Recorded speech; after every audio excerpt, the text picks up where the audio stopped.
Halo semuanya, kita bertemu lagi di video pembelajaran bahasa Indonesia.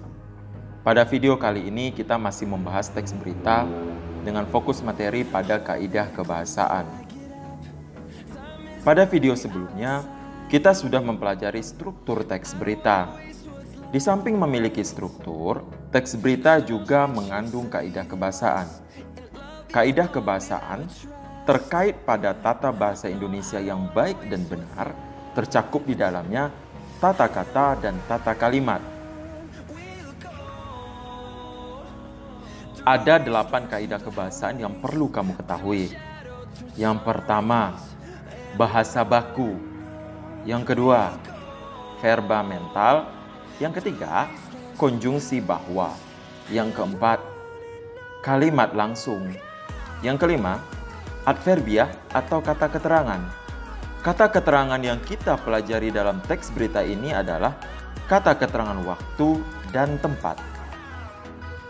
Yang berikutnya, konjungsi temporal atau konjungsi kronologis. Yang ketujuh, verba pewarta. Yang kedelapan, verba transitif. Dalam video bagian 1 ini, kita akan membahas 4 kaidah kebahasaan saja terlebih dahulu, agar kamu mudah memahaminya. Sekarang, mari kita lihat kaidah kebahasaan yang pertama. Bahasa baku. Penggunaan bahasa baku pada berita merupakan hal yang penting agar berita mudah dipahami oleh berbagai kalangan. Hindari menggunakan bahasa daerah dan bahasa asing agar tidak terjadi salah pemahaman terhadap berita yang disampaikan. Oleh karena itu, bahasa baku yang dimaksud adalah bahasa Indonesia.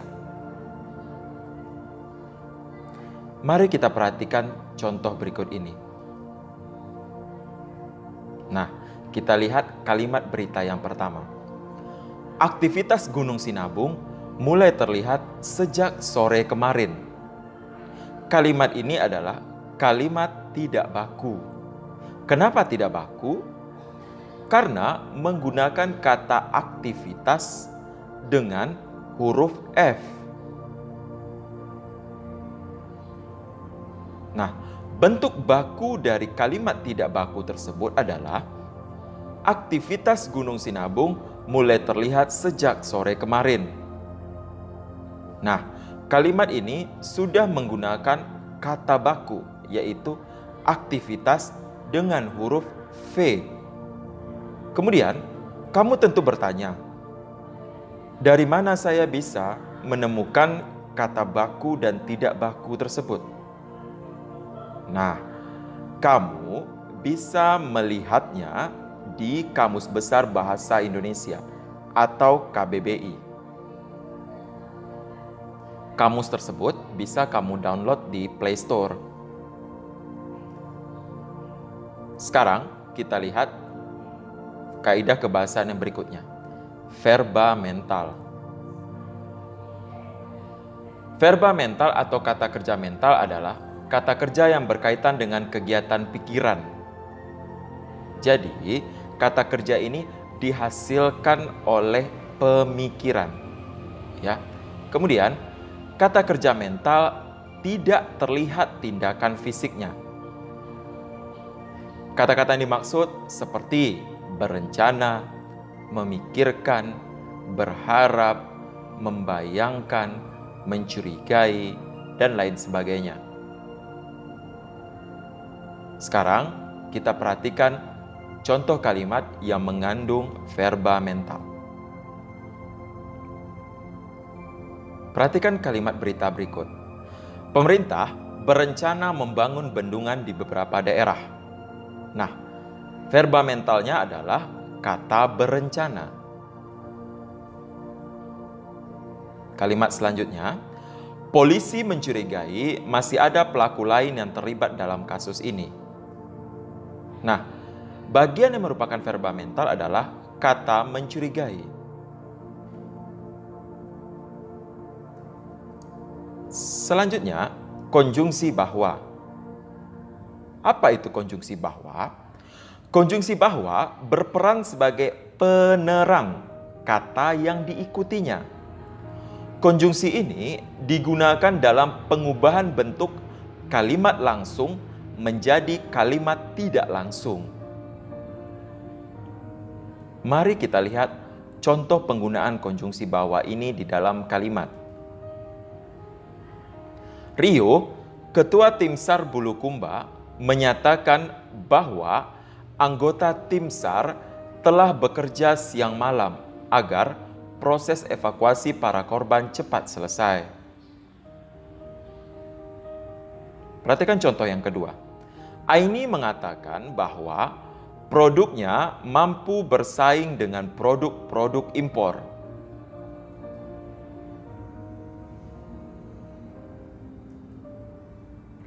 Sekarang kita lihat kaidah kebahasaan berikutnya. Kalimat langsung. Kalimat langsung merupakan kalimat yang berupa hasil kutipan langsung dari pembicara atau narasumber dengan cara menulis apapun yang dikatakan oleh narasumber tanpa ada pengubahan. Berikut perhatikan ciri-ciri kalimat langsung. Yang pertama, penulisan kalimat langsung ditandai dengan tanda petik ganda. Yang kedua, huruf pertama pada kalimat yang dipetik menggunakan huruf kapital. Yang ketiga, kalimat petikan dan kalimat pengiring dipisahkan dengan tanda baca koma.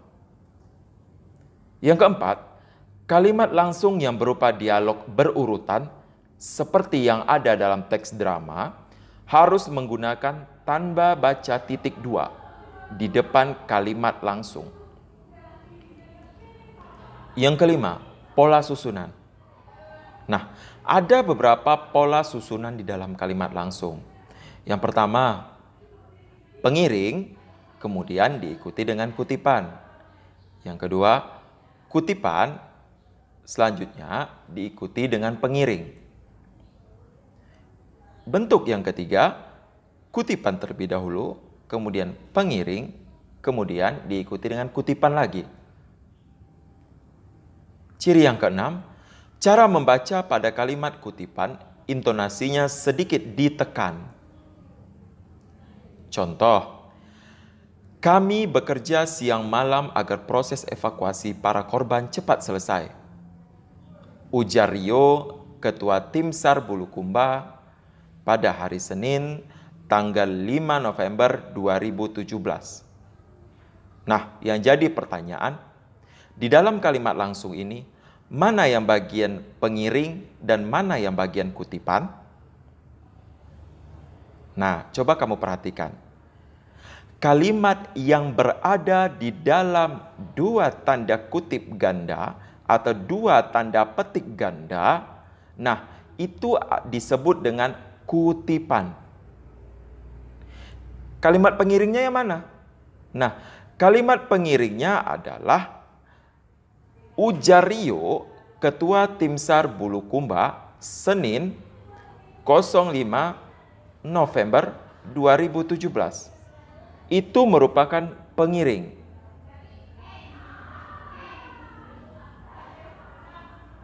Sekarang, mari kita belajar cara mengubah kalimat langsung menjadi kalimat tidak langsung. Perhatikan kalimat langsung berikut. Kami bekerja keras siang malam agar proses evakuasi para korban cepat selesai. Ujar Rio, ketua tim SAR Bulukumba, pada hari Senin, tanggal 5 November 2017. Sekarang, kita ubah kalimat tersebut menjadi kalimat tidak langsung. Rio, ketua tim SAR Bulukumba, menyatakan bahwa anggota tim SAR telah bekerja keras siang malam agar proses evakuasi para korban cepat selesai. Nah, dalam proses pengubahan kalimat langsung menjadi kalimat tidak langsung ini, ada beberapa hal yang kita hilangkan pada kalimat langsung. Contoh, tanda kutip atau tanda petik ganda, kemudian tanda koma di dalam kalimat kutipan.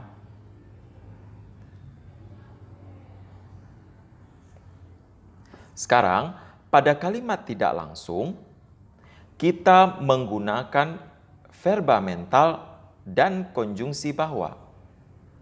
Mana verba mental dalam kalimat tidak langsung ini? Ya, kata menyatakan itu adalah verba mental. Kata menyatakan merupakan kata dari hasil pemikiran. Kemudian, konjungsi bahwa, seperti yang bisa kamu lihat pada contoh tersebut. Demikianlah video materi kaidah kebahasaan bagian 1 kali ini. Semoga kamu bisa memahaminya. Terima kasih.